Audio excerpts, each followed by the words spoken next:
एक ऊंट की कहानी। एक वन में मदोदकट नामक सिंह निवास करता था। उसके बाघ, गीदड़, कौवे जैसे कई अनुचर थे। ये दिन रात सिंह की सेवा करते और सिंह के मारे शिकार के अवशेष से अपना पेट भरते थे। एक दिन एक ऊंट कहीं से भटकता हुआ उस वन में आ गया। जब सिंह की दृष्टि ऊंट पर पड़ी तो उसने अपने अनुचरों से पूछा, ये कौन सा जीव है? हमने पहली बार ऐसा जीव अपने वन में देखा है। ये वन्य प्राणी है या ग्राम्य? कौवे ने इस प्रश्न का उत्तर देते हुए सिंह को बताया, वनराज, ये ऊंट है और यह ग्राम्य जीव है।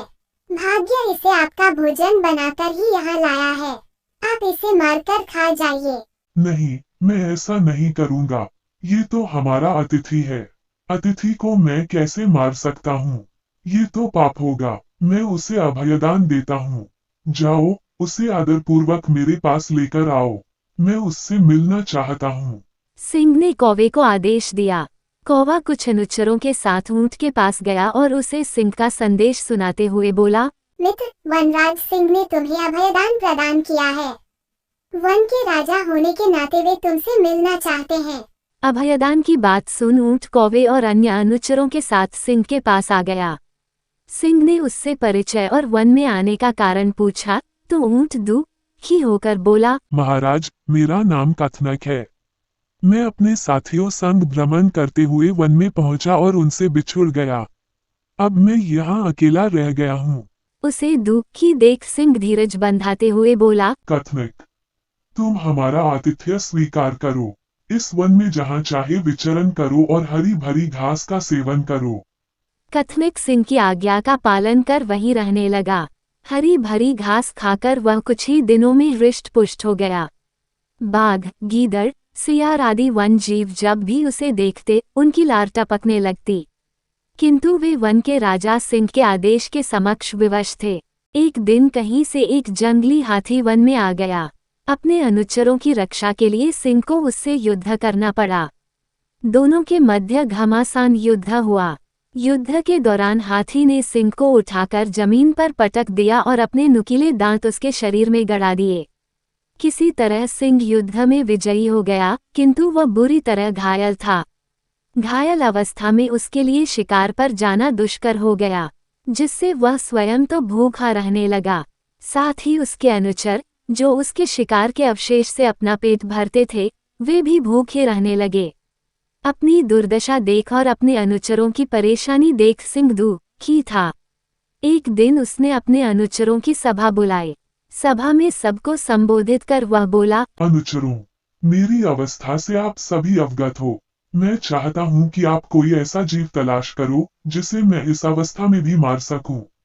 इस तरह हम सभी की भोजन की समस्या का निराकरण हो जाएगा। सिंह की आज्ञा पाकर सभी अनुचर विभिन्न दिशाओं में शिकार की तलाश में गए, किंतु किसी के हाथ कुछ न लगा। सबके हताश वापस लौटने के बाद कौवा, गीदड़ और बाघ आपस में मंत्रणा करने लगे। उनकी दृष्टि कई दिनों से कथनक ऊंट पर थी। मित्रों, कथनक इस वन में रहकर कितना हृष्ट पुष्ट हो गया है। जब भी उसको देखता हूँ तो मुंह में पानी आ जाता है। तुम लोगों का क्या विचार है, क्यों न इसे ही मारकर अपनी भूख मिटाई जाए? इधर उधर भटकने का क्या लाभ? गीदड़ बोला, कह तो तुम ठीक रहे हो गीदड़ भाई, किंतु वनराज ने उसे अभयदान दिया है। वे उसे नहीं मारेंगे। अब तुम ही बताओ कि उन्हें कैसे मनाएं। कौवा बोला। गीदड़ इसका उपाय पहले ही सोच चुका था।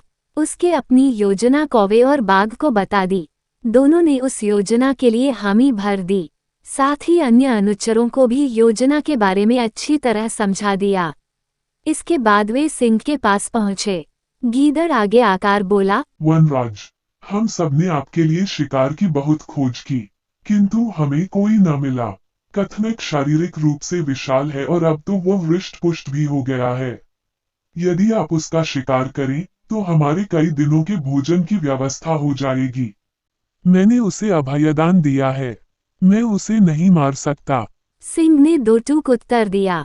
यदि कथनक स्वयं को आपकी भूख मिटाने प्रस्तुत करे तो तब तो आपको कोई आपत्ति नहीं होगी।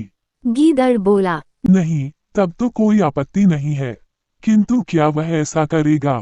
सिंह अचरज में बोला, वनराज, कथनक क्या, आपके भूख मिटाने तो इस वन के समस्त प्राणी तत्पर है, आप आज्ञा करें। इस तरह गीदड़ ने अपनी चिकनी चुपड़ी बातों से सिंह को मना लिया।